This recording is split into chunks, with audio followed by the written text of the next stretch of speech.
I tend to get down on myself because I feel like I'm not smart enough to do something, or that I won't know what I need to know when the time comes. But my dad always picks me up by saying, "Why not you?"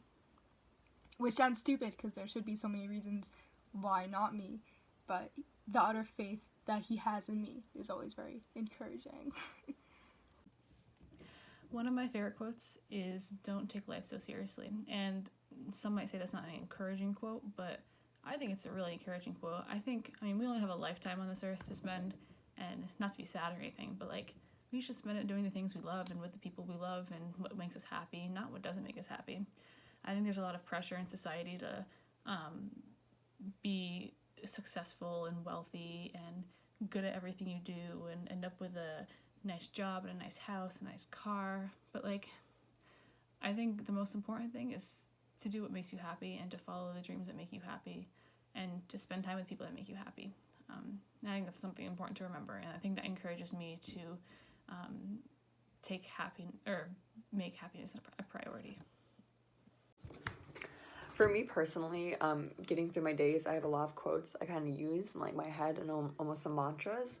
One of the ones I love is that pain is never permanent, and it's kind of weird sometimes to describe being sad as pain, but it can be kind of painful in a way, and knowing that what you're feeling is never permanent is what really helps me in a time when maybe you're not feeling your best, and that how you feel right now is not permanent and it's not going to last forever, and that it's always going to get better, you know. And some small things like the sun is always shining under the clouds, or it's always darkest before the dawn, because when you're really feeling down, you can feel really hopeless, but it's important to remind yourself that feeling hopeless doesn't mean that things will not get better.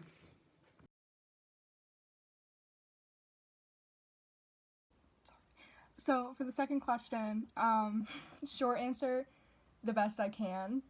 Long answer, if there's a problem that I know I can fix, I fix the problem. I'm a doer. I do it. But if I know I can't fix a problem, I have to reevaluate how I'm thinking about it. So it's like problem-centered coping versus emotion-centered coping. What am I doing that's making this problem worse? Can I reframe my thinking of the problem in a different way? If I know I can't solve the problem, can I put it off? Can I read or draw or listen to music or go on a walk or do anything that will make me feel better? It's really just like, what can I do now and what can I save till later?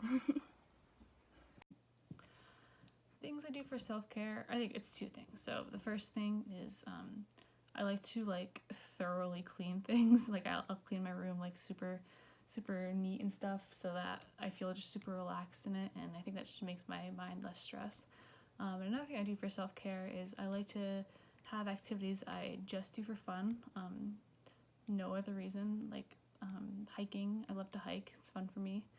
I love to play guitar, even though I'm pretty bad at it. And those are just all things that, like, I don't plan on becoming a professional hiker, I don't plan on becoming a competitive hiker, but it's just for fun, and I think those are really important things to have, is just activities for fun, and that those take a lot of stress off of me. For me personally, taking care of myself is a lot of listening to my body and how I'm feeling, and if I'm feeling down or up, or what do I need to aid myself. There are some things I do every day, no matter what, is I have a very, not strict, but I always follow a night routine to try and be in bed at a certain time and do things I like before bed. I usually knit before bed and like some slow activities to help my mind calm down. And I always try to look at what I'm eating, because that really helps to take care of myself, and try to eat the best meals for my body and my mind, and that really just aids me during the day. Even if I don't think it's gonna, it always does.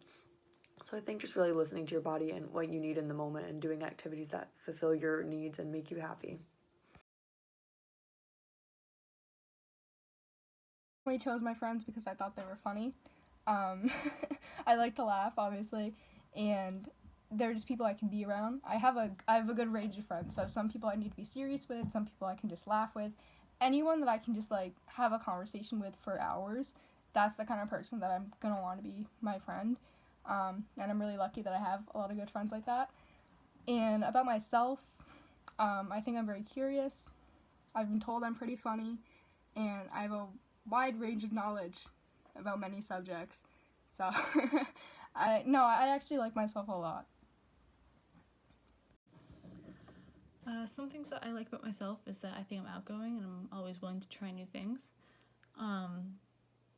Things that I love about my friends is that they're the funniest people ever. They always make me laugh. They're always will be there for me whenever I need it.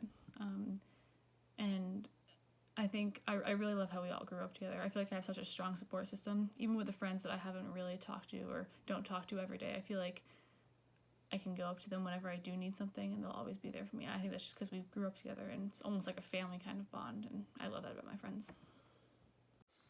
What I like about myself is that I'm hardworking and I really care about myself and that I try to do the best things for myself. I also like that I can light up a room, I like to think, and that I like to think I can make people laugh, and that really always brings joy for myself. What I like about my friends is that how close we are. I feel like we're a really close group of friends, that some friend groups aren't as close, and that's something I love about our group is how close we are and how vulnerable we are, and they can always make me laugh and always make me feel better, and I always feel like they're people I can fall back on.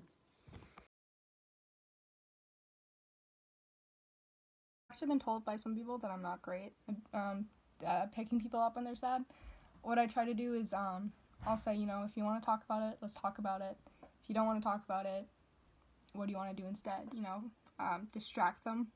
I can talk about anything for hours, so really just take their mind off of it. I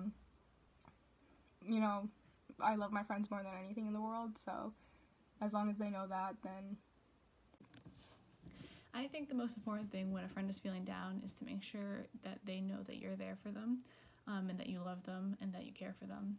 And I know that a lot of people cope with different things in different ways. Like, people feel sad in different ways, people feel anxious in different ways.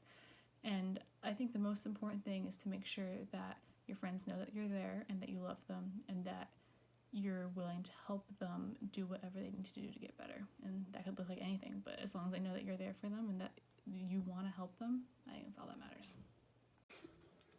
To a friend that was going through a rough time, I'd kind of talk to them like myself in a way. I'd let the friend know that I'm there, of course, and that if they need anything, I'm always there to help. And also that what they're going through isn't permanent and that's going to get better, and that no matter what, there's always something that's going to help them, even if it's seeing a professional or talking to us, and that it's going to be okay no matter what, and that they shouldn't lose hope, and that they matter a lot. I think it's important for people to understand how much they matter in not only their own lives, but their friends' lives, their family lives, and that they're so loved even if they don't feel that way, and not to lose hope as hard as it is. So, yeah.